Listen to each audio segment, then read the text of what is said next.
विमोदितं सहस्रशाखां योद्राक्षी द्राविडीं ब्रह्मसंहितां यद्गोसहस्रमपहन्ति तमांसि पुंसां नारायणो वसति यत्र शशङ्खचक्रः यन्मण्डलं श्रुतिगतं प्रणमन्ति विप्राः तस्मै नमो वकुलभूषणभास्कराय.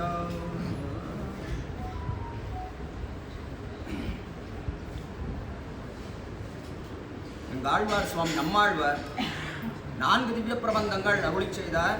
திருவிருத்தம், திருவாசிரியம், பெரிய திருவந்தாதி, திருவாய்மொழி என்று பூர்ணமாக அருளி செய்து முடித்த பிற்பாடு எதிர இருந்த சிஷ்யரான மதுரை ஆழ்வாரை பார்த்து, ஆழ்வீர், உமக்கு பிடித்திருந்தது எது?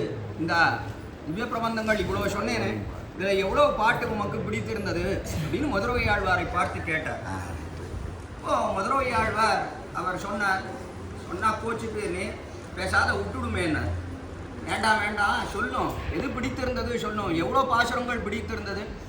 1000 பாசுரம் திருவாய்மொழி, அதற்கு மேலே திருவிருத்தம், திருவாசிரியம், இதெல்லாம் பாடியிருக்கேன். இன்னும் ஒரு 1000 பாட்டாவது பிடிச்சிருந்ததா? எதெல்லாம் பிடிச்சிருந்தது சொல்லும் என்று கேட்க மதுரை ஆழ்வார் தலையை குனிந்து 22 பாட்டு தான் எனக்கு பிடித்த பாட்டுன்னார். சொன்ன உடனே நம்மாழ்வார் சொன்னார், என்ன ஆழ்வீர் இப்படி சொல்கிறீர் மதுரை ஆழ்வாரே, 22 பாட்டு பிடிச்சதுன்னு சொன்னீரா? என்ன கேட்டீரா இல்லை தூங்கி போயிட்டீரா? பொதுவாக உபன்யாசம்னா தூக்கம் வந்துடும், அதே மாதிரி இந்த பாட்டு சொல்லும் போதும் தூங்கிட்டீரோ? நான் சொன்னதெல்லாம் ஒன்றும் கேட்கலையா? இவ்வளோ பாசுரம் பாடியிருக்கேன், அதில் 22 பாட்டு பிடித்ததுன்னு சொல்கிறீரு, அதனாலேன்னு கேட்டேன். எனக்கு என்னவோ 22 பாட்டு தான் பிடித்திருந்தது. எந்த 22 என்று நம்மாழ்வார் கேட்க, மதுரை ஆழ்வார் 2 பதிகங்கள், ஒன்று 3ஆம் பத்திலே 7ஆம் திருவாய்மொழி பயிலும் சுடரலி மூர்த்தியை பங்கைய கண்ணனை என்று தொடங்கக்கூடிய ஒரு 11 பாசுரங்கள், அதற்கு மேலே 8ஆம் பத்திலே 10ஆம் திருவாய்மொழி நெடுமார்க்கடிமை செய்வேன் போல் என்று தொடங்கக்கூடிய ஒரு 11 பாசுரங்கள். இந்த 2ம் சேர்த்து 22 பாட்டு தான் எனக்கு பிடிச்சிருந்தது என்று தெரிவித்தார் மதுரை ஆழ்வார். ஏன் அப்படி சொல்கிறேன் கேட்டார் நம்மாழ்வார். மதுரை ஆழ்வார் சொன்னார், அதுதான் ஆச்சாரிய நிஷ்டையிலே ஊன்றி இருக்கிறவர்களுடைய ஒரு தன்மை. இந்த 2 தான் பிடிக்கும். அது பயிலும் சுடரொளி மூர்த்தியை என்கிற 3ஆம் பத்திலே 7ஆம் திருவாய்மொழியிலே பாகவத சேஷத்துவத்தை தெரிவிக்கிறார் சுவாமி நம்மாழ்வார். அதற்கு மேலே 8ஆம் பத்து 10ஆம் திருவாய்மொழி நெடுமார்க்கடிமை என்கிற திருவாய்மொழியிலே பாகவத கைங்கரியத்தை தெரிவிக்கிறார். ஆக இந்த பாகவத சேஷத்துவமும் பாகவத கைங்கரியமும் இருக்கு, அதுதான் எனக்கு மிகவும் பிடித்த 2 பதிகங்கள் என்று தெரிவித்தார் சுவாமி மதுரை ஆழ்வார். ஆக ஆச்சாரிய நிஷ்டையிலே ஊன்றி இருக்கக்கூடியவர்களுக்கெல்லாம் இதிலேயே நோக்காக இருக்கும் என்பதை நாம் இந்த மதுரை ஆழ்வாருடைய நிஷ்டையிலிருந்து பார்க்கிறோம். அதை அடிவட்டித்தான் மணவாள மாமனிகளும் உபதேசர்த்தமாலையில் ஆழ்வார் திருமகளார் ஆண்டாள், மதுரை ஆழ்வார் எதிராசராம் இவர்கள் வாழ்வாக வந்துதித்த மாதங்கள் நாள் என் தம்பின் வாசியும் இந்த உலகோர்க்கு அறிவோம் யா உரைப்போம் யாம்னு தெரிவித்தார் இடத்துல. ஆக 3 பேரை ஒன்றா எடுத்தார். இந்த 3 பேர் ஆழ்வார் திருமகளார் ஆண்டாள், முதல்ல ஆண்டாள், அதற்கு மேலே பெரியாழ்வாரனுடைய பெண் பிள்ளை ஆண்டாள், அதற்கு மேலே மதுரை ஆழ்வார், அதற்கு மேலே சுவாமி எம்பெருமானார். இந்த 3 பேருமே ஆச்சாரிய நிஷ்டையிலே ஊன்றி இருந்தவர்கள். அதனாலே ஆண்டாள் மதுரை ஆழ்வார் இவர்கள் ஆச்சாரிய நிஷ்டையிலே ஊன்றி இருந்தபடினாலே இன்னும் சொல்லப்போனால் அவர்களை ஆழ்வார்கள் போட்டியிலே சேர்ப்பதில்லை. ஆழ்வார்கள் 11 காட்டினார் மணவாள மாமனிகள், 10 பேர் ஆழ்வார் என்று காட்டி ஆண்டாளையும் மதுரை ஆழ்வாரையும் பிரித்து ஆச்சாரிய நிஷ்டையிலே ஊன்றி இருந்தபடினாலே அவர்களுக்கு தனி ஸ்தானம் உண்டு என்று காட்டுகிறார் இடத்திலே. அதே போல எம்பெருமானாரும் ஆச்சாரிய பிரேமம் கனத்திருந்தார். இவர்களுக்கெல்லாம் அதுதான் தனிப்பட்ட ஏத்தம், மற்ற பேரை போல கிடையாது. இவர்களுக்கு தனிப்பட்ட ஒரு பெருமை உண்டு. இந்த மதுரை ஆழ்வாருக்கும் ஆண்டாளுக்கும், ஆண்டாளும் எப்படி இருந்தானா, பெரியாழ்வார் அவர் விரும்பின தேவதை கண்ணன் என்கிறபடினாலே வல்லவரிசி அறிவிப்பரேல் அது காண்டுமே என்று ஆண்டாளும் பெரியாழ்வார் உகந்த தேவதை என்கிறபடினாலே கண்ணனிடத்திலே பிரீத்தி கொண்டாள். இல்லைன்னா ஆண்டாளுக்கும் கண்ணனிடத்திலே பிரீத்தி வந்திருக்காது. பெரியாழ்வார் ராமனை உகந்திருப்பார்னு வச்சுப்போம், இப்போ ராமனிடத்துல தான் பிரீத்தி ஏற்பட்டிருக்கும், ஆண்டாளுக்கு கன்னடத்திலே ஏற்பட்டிருக்கார். ஆண்டாளுக்கு கன்னடத்திலே பிரீத்தி ஏற்படுவதற்கே காரணம் பெரியாழ்வார் அவர் ஆசைப்பட்டபடினாலே. அதே போலத்தான் மேலே மதுரை ஆழ்வார் அவர் நம்மாழ்வார் உகந்த தேவதை என்கிறபடினாலே எம்பெருமானையும் ஒரு தடவை பார்ப்பேன், திரிதந்தாயிலும் தேவபிரானுடைய கரியகோலம் திருவுரு காண்பன்னா என்று நம்மாழ்வார் ஆசைப்பட்ட தேவதை எம்பெருமான்றபடினாலே அவனை ஒரு தடவை பார்ப்பேன் அப்படின்னு தெரிவிக்கிறார் மதுரை ஆழ்வார். அதை போல இருந்தவர் தான் சுவாமி எம்பெருமானாரும். அச்சஞ்சலமாக பரமாச்சாரியரான ஆடவந்தார் திருவடித்தாமரிலே பக்தி கொண்டவர் சுவாமி எம்பெருமானார். அப்படி இருந்தபடினாலே இவர்கள் எல்லாரும் ஆச்சரியமான ஒரு வைபவத்தோட கூடினவர்கள் என்று கொண்டாடப்படுகிறார்கள். அதனாலே ஆச்சாரிய பிரேமம் கனத்திருப்பதற்கு அதுதான் சொல்லப்படக்கூடிய விஷயம். அப்படிப்பட்ட பிரேமம் கனத்திருந்தது என்று சொன்னால் அது யாருக்குன்னா நம்முடைய ஸ்ரீ உவே விஞ்சுமூர் வெங்கடாச்சாரியர் சுவாமிக்கு அந்த பிரேமம் அச்சஞ்சலமாக இருந்தது, மிகவும் கனத்திருந்தது. ஆச்சாரியனிடத்தில் இந்த பிரேமமானது அதை அடிக்கடி அடியனிடத்துல பேசும்போதும் தெரிவித்திருக்கிறார். அடியன் நேராகவும் பார்த்திருக்கிறேன். சுவாமிகள் 2 பேரும் நிறைய விஷயம் சொல்லிட்டா. இப்போ அடியனுக்கு இடத்துல சொல்லுவது என்று சொன்னால் நிறைய சொல்லியாச்சு சுவாமியை பற்றி. அதில் ஒன்று முக்கியமானது என்னன்னா, தம்முடைய திருத்தாபனாடத்தில் மிகுந்த பக்தியோடைய கூடினவர் சுவாமி. அதற்கு மேலாக இங்கே அருளாளப் பெருமாள் எம்பெருமானார். அவர் இங்கே எழுந்தருள் இருக்கிறபடினாலே அருளாளப் பெருமாள் எம்பெருமானாரே எப்படி இருந்தவர்னா, எம்பெருமானாடத்தில் அவ்வளவு ஈடுபாடோடைய கூடினவர். யஜ்ஞமூர்த்தின்னு வடதேசத்தில் இருந்தவர், அத்வைத பண்டிதராக திகழ்ந்தவர். அப்படிப்பட்ட யஜ்ஞமூர்த்தியானவர் வாதம் பண்ண வந்தார் எம்பெருமானாருடன். 18 தினங்கள் வாதம் நடந்து கடைசியிலே எம்பெருமானார் ஜெயித்தார் வாதத்திலே யஜ்ஞமூர்த்தியை ஜெயித்து பிற்பாடு அவருக்கு எம்பெருமானார் என்று ஆச்சாரியனுடைய பெயரையே சிஷ்யனுக்கு வைப்பது என்பது உண்டு. அந்த பெருமை பெற்றவர் அருளாளப் பெருமாள் எம்பெருமானார் தம்முடைய பேரையே இட்டார். கேட்ட உடனே பார்த்தார், யஜ்ஞமூர்த்தி பார்த்தார், ஐயோ இவ்வளோ பெரிய திருநாமத்தை என்னாலே தாங்க முடியுமா? ஒரு பெரிய பனங்காயை தூக்கி குருவின் தலையில வைத்தால் எங்கேயாவது தாங்குமா? அதனாலே என்னாலே முடியாது என்று தெரிவிக்க, சரி அருளாளப் பெருமாள் எம்பெருமானார்னு இருக்கட்டும் பேரு என்று தெரிவித்தார் எம்பெருமானார். காரணம், காஞ்சிபுரம் தேவப்பெருமானுடைய அருளாலே தான் இன்று நீர் இந்த சம்பிரதாயத்துக்கே வந்திருக்கீர். அதனாலே அருளாளப் பெருமாள் எம்பெருமானார்னு பேரை சூட்டினார். அப்படி சூட்டின பிற்பாடு அருளாளப் பெருமாள் எம்பெருமானாருக்கு சுவாமி எம்பெருமானார் போலேயே ஒரு ஸ்ரீமடம் அதுவும் இருந்தது திருவரங்கம் பெரிய கோயில். அப்பொழுது சில ஸ்ரீ வைஷ்ணவர்கள் திருவரங்கத்துக்கு வருங்காலத்தில் அங்கே வந்து எம்பெருமானார் மடம் எங்கே இருக்குதுன்னு கேட்டார். அப்போது ஸ்ரீரங்கத்தில் இருக்கிறவா சில பேர் எந்த எம்பெருமானாரை கேட்கிறீர்னு கேட்டார். கேட்ட உடனே அந்த ஸ்ரீ வைஷ்ணவர்கள்லாம் பார்த்தா, என்னது லோகத்துக்கே ஓர் உயிராக இருக்கக்கூடிய எம்பெருமானார் ஒத்தர் தானே, இப்படி இருக்கும் காலத்தில் எந்த எம்பெருமானார்னு கேட்கிறீர்களே, எம்பெருமானார் பல பேர் உண்டோ என்று அந்த ஸ்ரீ வைஷ்ணவர்கள் கேட்டார்கள். இந்த செய்தியானது அருளாளப் பெருமாள் எம்பெருமானார் திருச்செவியிலே பட்ட உடனே தம்முடைய மனத்தை உடனே இடித்தார். இனி ஒரு காலத்தையும் 2 எம்பெருமானார்னு எங்கேயாவது உண்டா? நமக்கு தனி இடம் இருக்கிறபடினால்தானே இப்படி எல்லோரும் கேட்கிறார்கள். எந்த எம்பெருமானார்னு கேட்கிறார்.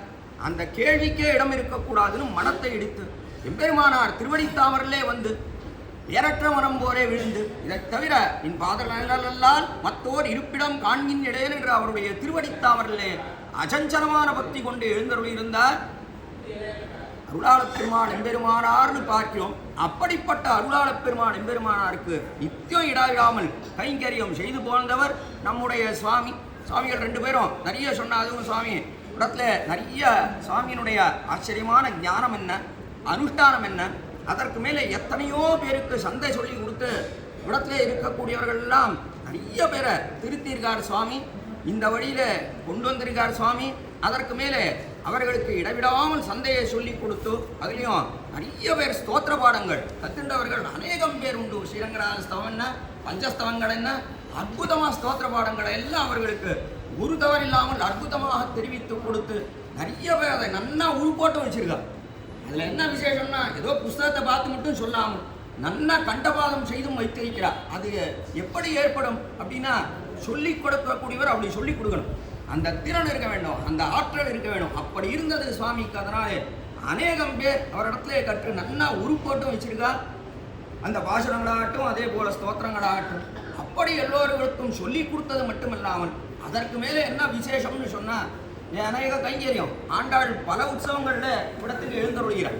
ஆண்டாளும் ரங்கம்னாரும் அநேக திருநாளில் இங்கே எழுந்தருள்கிறார். இவ்விடத்திலே தான் எழுந்தருள் இருந்து ஆச்சரியமாக மண்டபப்படி இங்கே நடக்கிறது என்பதை பார்க்கிறோம். அப்படி எழுந்தருளும் காலத்தில் அநேக காலங்களிலே அதே போல அந்த அருளாளப் பெருமாள் உற்சவம் எம்பெருமானார் உற்சவம் நடக்கும் காலத்திலையும் அநேக சமயங்களில் சுவாமி இடத்துல எப்படி கைங்கரியங்கள்லாம் நடத்துறதுக்கு மனுஷா இருக்காடா அப்படின்னு கேட்டால் முதல்ல என்ன குறைனா மடப்பிடிக்க ஆள் கிடையாது. அதான் எப்பவும் சுவாமி தெரிவிப்பார் அடிக்கடி. அதனால மடப்பிடிக்க ஆள் கிடையாது என்ற அப்படின்னாலே அநேக சமயங்களில் சுவாமியே நேராக எத்தனை பேர் வந்தாலும் அத்தனை பேருக்கு சுவாமியே இங்கே பிரசாதங்கள் பண்ணியிருக்கு. எத்தனையோ பக்கா பிரசாதங்களை இவ்விடத்திலே சுவாமி செய்திருக்கிறார். அதை அடிய கண்கூடாவும் பார்த்துருக்கேன் இடத்துல ஆண்டாள் ரங்கம்னார் எழுந்தருளும் காலத்திலையும் அநேக சமயங்களில் மனுஷியா இல்லாதபடினாலே தடியைக்கு பிரசாதம் பண்ணி இடத்துல அவர்கள் கண்டருளும் பண்ணியாக செய்திருக்கிறார் சுவாமியாக.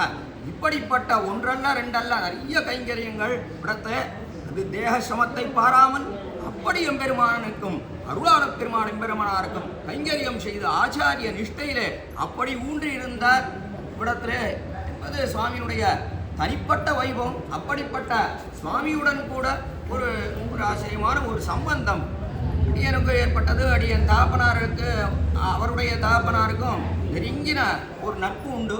அதே சமயத்தில் சுவாமியும் அடியனிடத்துல மிகுந்த பிரீதியுடன் இருந்தவர். இடத்துல வருங்காலத்துலலாம் இங்கே சாப்பிடாத போவே கூடாது. இப்போ வேணாலும் சரி எதுவாக இருந்தாலும் யாரும் இல்லைனா கூட திருமாடி நான் பண்ணி போட்டுவிட்றேன். எதுக்கு அங்கங்கே போனோம் அதெல்லாம் வேணாம், சாப்பிட்டு தான் போகணும், நான் பண்ணி போட்டுறேன். ஐயோ சுவாமி சிரமம் நமக்கு, ஊருக்கு போய்ட்றேன், ஆழ்வார்த்தன்றைக்கு தானே போய்ட்றேன். இல்லை அதெல்லாம் கூடாது, கட்டாயம் சாப்பிட்டு தான் போகணும் என்று சொல்லாமல் இருந்ததே கிடையாது.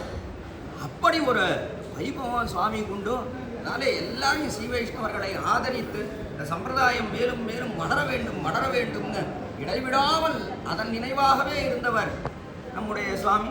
அப்படிப்பட்ட வைபவத்தோட கூடின சுவாமியை இன்று நாம் இழந்தோம்னு சொன்னான். ஒரு பெரிய இழப்பு. அதுவும் இந்த சிறிய பிராயத்தில் போவதுன்னு எடுத்திருக்கேன். அதுவும் பெரியோர்கள்லாம் இருக்கும் காலத்தில் குடும்பத்தில் எல்லாரும் தயார்னு சொன்னால் எவ்வளவு துக்கம் அது. அப்படி பெரியோர்கள் இருக்கும் காலத்தில் சிறியவர்கள் போவதுன்னு எடுத்திருக்கேன். அது பெரிய ஒரு குறை, அது மிகச்சிறந்த குறை. ஆனால் செய்வது எம்பெருமானுடைய திருவுள்ளம், அவன் என்ன திருவுள்ளம் பத்துகிறான்னு ஒன்றுமே தெரிவதே கிடையாது. ரொம்ப ஆச்சரியமாக ஒரு ஐதிஹ்யம் காட்டப்படுகிறது திருவாய்மொழியில்.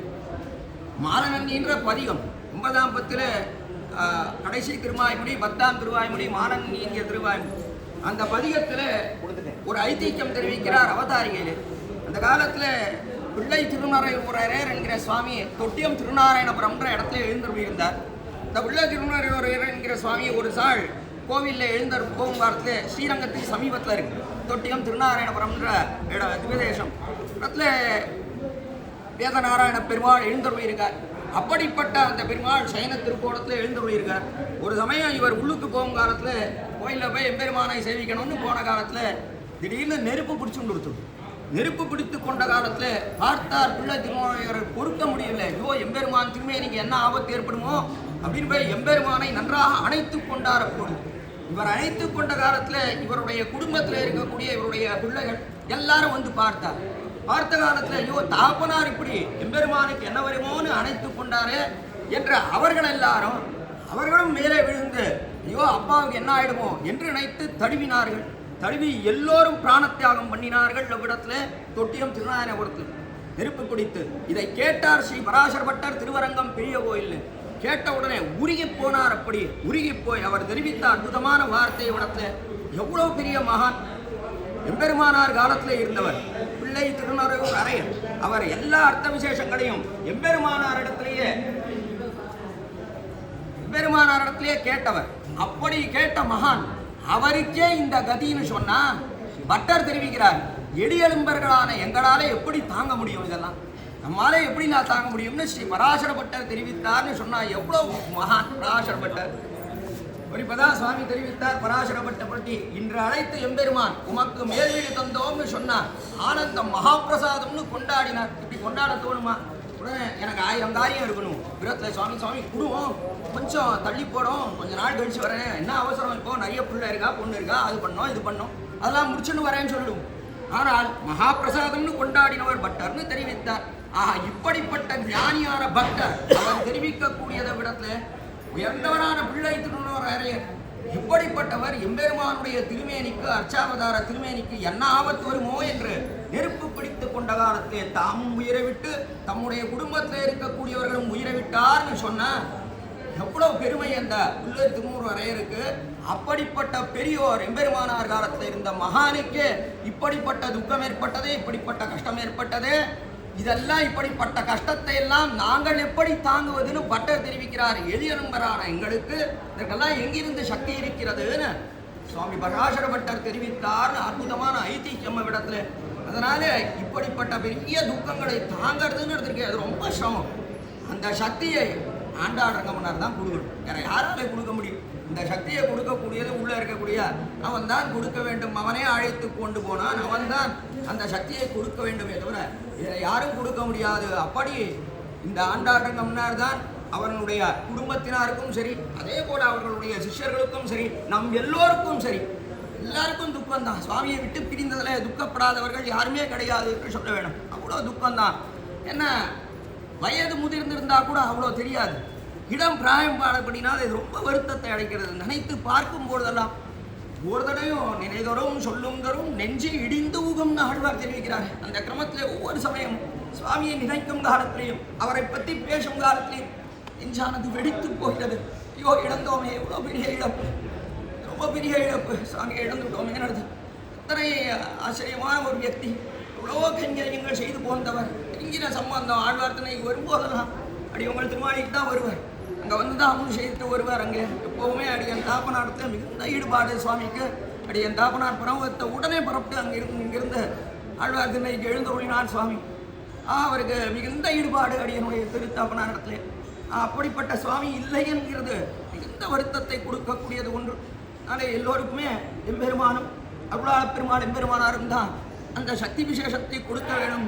அவன் தான் நம்முடைய மனசை ஆற்ற வேண்டும் என்று அவர்கள் திருவழித்தாமர்களே இவ்விடத்திலே பிரார்த்திக்கிறேன். அதே போல் அவர்கள் குடும்பத்தில் இருக்கக்கூடியவர்கள் எல்லோருமே பரமசாத்விகர்கள்னா அதான் ரொம்ப விசேஷமானது. இவ்விடத்தில் ஒன்று போல எல்லாரும் பரமசாத்விகர்கள். இவ்விடத்தில் சாந்தமான வார்த்தையை தவிர அதிர்ந்து வார்த்தை சொன்னார்கள்ன்றத அடியன் பார்த்ததே கிடையாது. அவருடைய தமையனார் 2 பேராக இருந்தாலும் சரி, அவருடைய சகோதரிகளாக இருந்தாலும் சரி, அதே போல் அவர் திருத்தாயாராக இருந்தாலும் சரி, எல்லோரும் பரமசாத்விகர்களாக இருக்கக்கூடியவர்கள், அதிர்ந்து வார்த்தை சொல்லக்கூடியவர்களே அல்ல. அப்படிப்பட்டவர்களுக்கு இப்படிப்பட்ட ஒரு பெரிய துக்கம்னு இருக்கு. அது நினைத்தால் எத்தனை நினைத்தாலும் அது ஆறுவதே கிடையாது மனசுக்கு. ஆக அப்படிப்பட்ட அந்த குடும்பத்தினருக்கு ஆண்டாள் ரங்கமன்னார் தான் அந்த சக்தியை கொடுக்க வேண்டும், இதை தாங்கக்கூடிய சக்தியை கொடுக்க வேண்டும். அதே போல் அவருடைய தமையனார் மிக்க கிருபையோடைய கூடியவர். அவருடைய குமாரனும் ஸ்ரீபதியும் சம்பிரதாயத்தில் மிகுந்த ஊற்றம் கொண்டு சம்பிரதாயத்தில் நிறைய அர்த்த விசேஷங்களை தெரிந்து கொள்ள வேண்டும் என்று அவருடன் இருக்கிறார். அவருக்கும் நிறைய அர்த்தங்கள் சொல்லி வந்தார் சுவாமி. இருக்கும் காலத்தில் என்னவோ தெரியல, பரம்பரானக்கு என்ன அவசரம் தெரியல, என்ன பரவத்தில் என்ன அப்படி குறைஞ்சி போயிட்டாட ஆள் கையெழுத்துக்கு. எவ்வளோ பேர் இருக்கா, எதா இல்லை, என்ன இப்படி அவசரம் அவனுக்குன்னு தெரியல. அங்கே என்ன குறைவாக இருக்கா, எல்லாரும் இருக்கா, எத்தனை பேர் இருக்காங்க பரமபதத்தில், நித்தியசூரிகளும் முக்தாத்மாக்களும் குறைவே கிடையாது. அப்படி இருக்கும் காலத்தில் அர்ச்சாவதாரத்தில் தான் குறைவு. இங்கே இருந்து கைங்கரியம் பண்ணுவதை விட்டு அதை இங்கே எதற்காக அழைத்து போனான்னு அவனுடைய மடியை பிடித்துத்தான் நாம் கேள்வி கேட்க வேண்டுமே தவிர இதில் வேறு எதுவுமே இல்லை சொல்லுவது. என்ன அவசரம் தெரியல தெரிவிக்கிறேன். எல்லோருக்கும் எம்பெருமான் தான் அந்த மனசுக்கு ஒரு ஆறுதலை அளிக்க வேண்டும் என்று ஆண்டாள் ரங்கமன்னார் ஆழ்வார் எம்பெருமானார் சீயர் சுவாமிகள் திருவடித்தாமர்களை பிரார்த்தித்து அமைகிறேன். குற்றம் குறைகள் இருந்தால் க்ஷமிக்க பிரார்த்திக்கிறேன். सर्वसिद्धि त्रयोदश्यां वस्त्रे वेद प्रदात्वये जादां कुम्भोत्रक्षाडे महागुरुमहं वचे. நம்முடைய சுவாமியினுடைய